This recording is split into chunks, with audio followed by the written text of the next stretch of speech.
Stanley for Online Flute Lessons here. Today we're going to be talking about the Fauré Fantasie in E minor. This is a great piece, real classic of the flute repertoire, and we've got two very contrasting movements. We've got this very melancholic floating first movement and this very ebullient, sprightly second movement.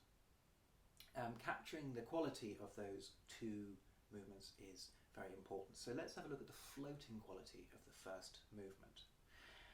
As I've said in other videos, dynamics are often an indication of character and tone more than they are often about physical volume. So don't be instructed by the physical volume first. Be instructed by the character and the tone you want to achieve before you think about the physical volume of the note. Here, this first piano wants to absolutely float in, but you don't just achieve that by playing really quietly, and in fact it's horrendously difficult to get this right, and don't make it harder for yourself by not blowing enough. So let the air come out, don't be shy about the volume of the note. You can achieve the effect of playing piano without having to worry about that. There's a rhythm to starting notes, and that rhythm is all about attaching yourself to the pulse. And again, we've got a bar of pulse to hear before we start. Not always, in which case we have to really hear that pulse in our head before we start. We've got a whole bar of rhythm here. So dum chum, dum chum. Attach yourself to that pulse and let it be the heartbeat of the piece. It can go faster and slower, just like a heartbeat, but we don't want it to stop, importantly.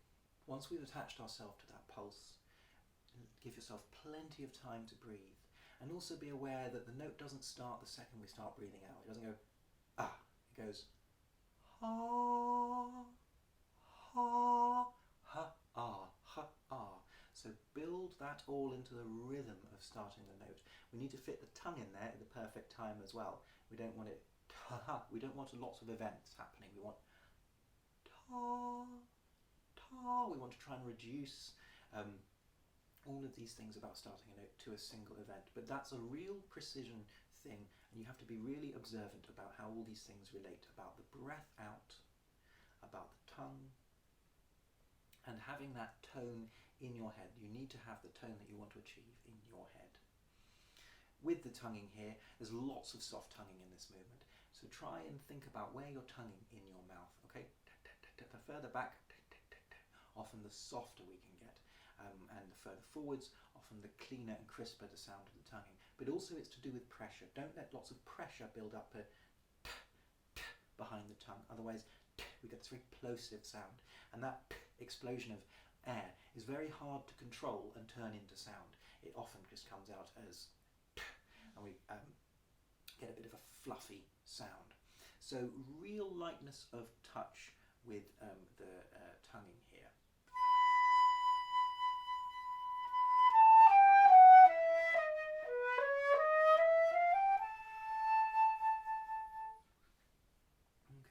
Letting that sound float, not always worrying about going for an absolute golden crystal laser beam sound here. This is otherworldly, and we can use whiteness or a de timbre in the sound to give that character. Lots of us want to try and be a very powerful sound all the time, but actually that reduces our palette of colours, and so don't be frightened of using a little whiteness in the sound here. Make sure it's controlled, that's the important thing. Make sure you're doing it on purpose. If you're getting that whiteness and you're not intending to do it, time to go back to the Tafnel and Gobert exercises. Relationship with the pulse is very important, as I say, through this, and we have to try and get this gentle quality whilst being not slavish, but really, really, really feeling that heartbeat of this going all the way through. So when you're breathing, try and make sure that breaths don't push entries late, and always get this rhythm of starting. Try to build that into the rhythm of the pulse. Yadam, yadam. Okay, there's not notes don't start bang on where you start breathing out. If you think that, it's going to start getting later, or it's going to start getting accented, and we don't want accents here. If we look at bar 31, obviously this is a tricky moment to try and keep in the character, and we want to keep this whole movement, even when we're playing at the forte in bar 11. It's not a dramatic high, Brunhilde moment. It's the top of an expressive line.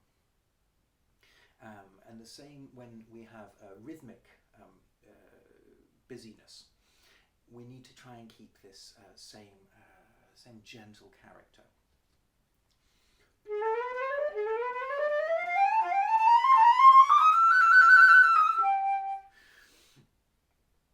Needs to be even, okay? Practice in your odd rhythms. Dum da dum da dum da dum dum. Da da da da da da da da. And you can make lots of other odd rhythms up. I've spoken about them in other videos. So make sure that it's all even first, because if it starts wobbling around, that's not going to help you make it sound gentle. Nice soft tongue to each at the start of every 4. We don't want them to go.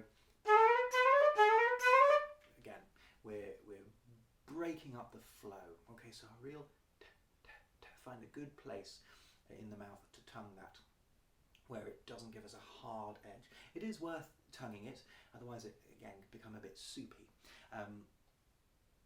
Let the air flow through. As you can see, the line of the music is gradually going up, so we need to support that with the air. But you need to be sensitive. It's a gradual rise, so don't push too much and too out of proportion with the line of the music. Otherwise, we get a big build in the sound. And there is, in this edition, I'm sure others might contradict it, no crescendo here. Okay, so it's not a big moment. Okay, so don't let the air create a crescendo. Just use it to support and follow the line of the music, the contour of the music on the written page with the contour of how you are using the air.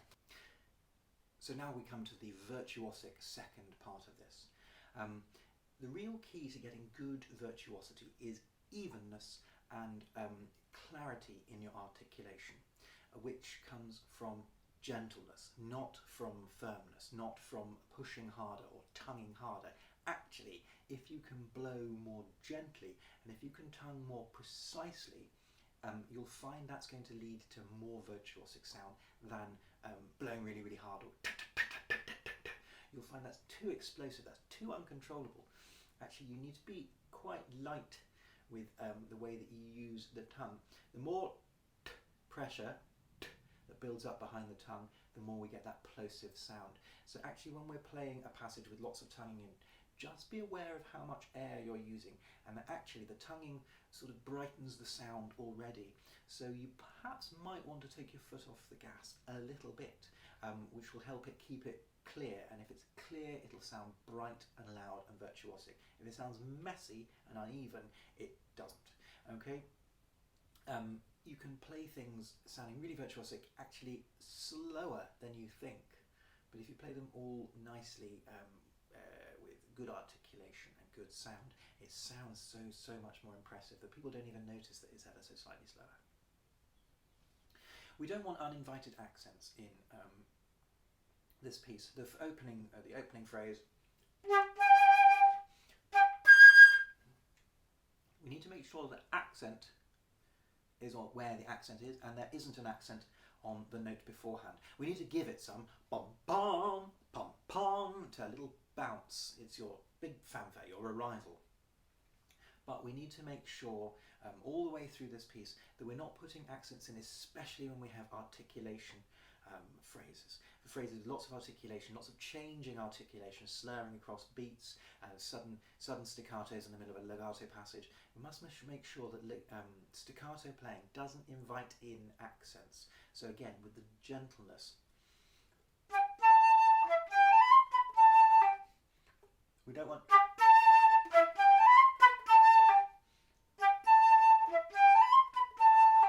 Try and play phrases like that legato to get the character, really get that character in your ears, and then see if you can add in the tongue without upsetting the character.